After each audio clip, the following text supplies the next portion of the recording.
IPS আধিকারিকদের IG পদে নিয়োগে কড়া শর্ত এবার কেন্দ্রের। আইজি হতে গেলে একাধিক যে নিয়ম, ইতিমধ্যে সেই নিয়মের কথা বলা হয়েছে, একাধিক শর্তের কথা বলা হলো। এবার কেন্দ্রের তরফ থেকে কেন্দ্রে আইপিএস নিয়োগে এবার কড়া করে আইপিএস আধিকারিকদের কেন্দ্রের আইজি পদে নিয়োগে কড়া শর্ত আরোপ করা হলো। এবার কেন্দ্রীয় স্বরাষ্ট্র মন্ত্রকে আইপিএস আধিকারিকদের নিয়োগ সংক্রান্ত যে নিয়ম, সেই নিয়মে এবার বড়সড় রদবদল আনা হলো। আইপিএস আধিকারিকদের নিয়োগ সংক্রান্ত যে নিয়মে, সেই নিয়মেই এবার বড়সড় বদল করা হলো। একাধিক শর্ত ইতিমধ্যেই আরোপ করা হয়েছে কেন্দ্রের তরফ থেকে। আইপিএস আধিকারিকদের আইজি পদে নিয়োগে এবার কড়া শর্ত আরোপ করলো কেন্দ্র। ঠিক কি শর্ত আরোপ করা হয়েছে আমরা জানবো। এই বিষয়ে বিস্তারিত ফোন লাইনে রয়েছেন প্রতিনিধি অরিত্র ঘোষ। অরিত্র, কি জানতে পারা যাচ্ছে, মূলত কোন কোন শর্ত এই বিষয়ে আরোপ করা হলো? দেখো, এটা আইপিএস দের ক্ষেত্রে একটা বড় সড়ো কড়া নির্দেশিকা বলা যেতেই পারে।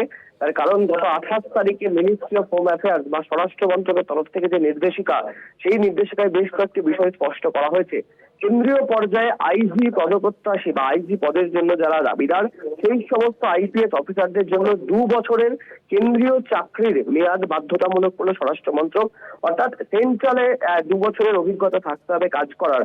কোন পদের অভিজ্ঞতা থাকতে হবে, যেটা নির্দেশিকা দেওয়া হয়েছে যে কেন্দ্রীয় পর্যায়ে ইন্সপেক্টর জেনারেল বা আইজি বা সমতুল্য পদের জন্য যে সমস্ত অফিসাররা আবেদন করতে পারবেন বা যে সমস্ত অফিসাররা থাকবেন, সেই সমস্ত অফিসারদের এমপ্যানেল হওয়ার জন্য এই 28শে জানুয়ারি এই নতুন নির্দেশিকা জারি করা হয়েছে।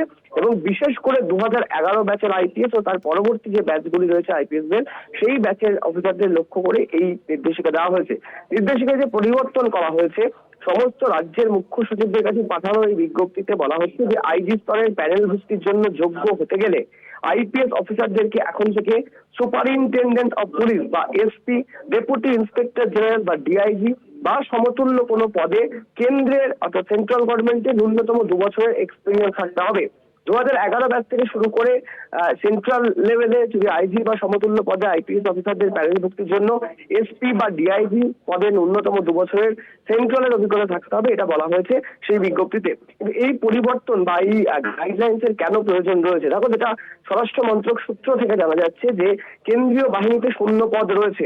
বর্তমানে সেন্ট্রাল আর্ম পুলিশ ফোর্সেস মানে সিএপিএফ এবং কেন্দ্রীয় সংস্থাগুলি যেগুলি রয়েছে, সেই সমস্ত সংস্থায় এসপি এবং ডিআইজি পদমর্যাদার অনেক পদ শূন্য রয়েছে। কারণ যে সমস্ত আইপিএস অফিসাররা পাস আউট করেছেন, তারা বেশিরভাগই যে স্টেটের ক্যাডার, সেই স্টেটের ক্যাডারে ডিউটি করতে বা সেই স্টেট ক্যাডারে থাকতেই পছন্দ করেন। সেই কারণে এই শূন্য পদগুলি সৃষ্টি হয়েছে।